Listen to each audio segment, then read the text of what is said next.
Ito, malapit na ako sa shop ng asawa ko sa Ellie Rose Boutique. I-deliver ko ang kanyang order sa Amazon. Yan, reward niya sa kanyang sarili. Ayun siya, busy. Amazon delivery. Mashallah. Delivery.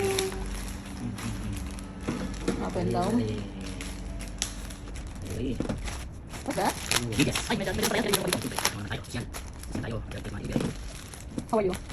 Are you busy? Sa coffee? Okay. Bakit niya?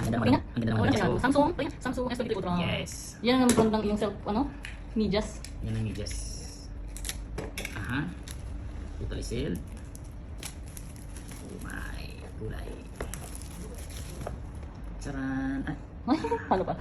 It's a joke, it's a prank. Sa prank pala. Tapos pag open, may isa pa yung karton. Hanggat hindi lumalabas yung medyas. Apat ang karton nito eh. Yan yung una. Okay. Charan! Wow! Ganda ng medyas ko. Tingnan niya, ganda-ganda. Dapat mo nga sa'yo, malaki pa sa mukha mo yan ah.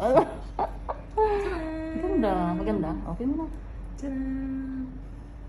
Congratulations. Thank you. Yan ang katas ng iyong paghihirap sa loob ng ilang taon ngayon kung nakabili yung sariling cellphone na brand new. After ilang taon na brand new, na nandito ko sa UAE, mahal no? 7 years. 7 years. Parang ngayon, yun pa. It's lobat or... Ayan, mabibisi na siya, kaya bahala na muna siya. Patayin na natin. Thank you very much for watching. Congrats!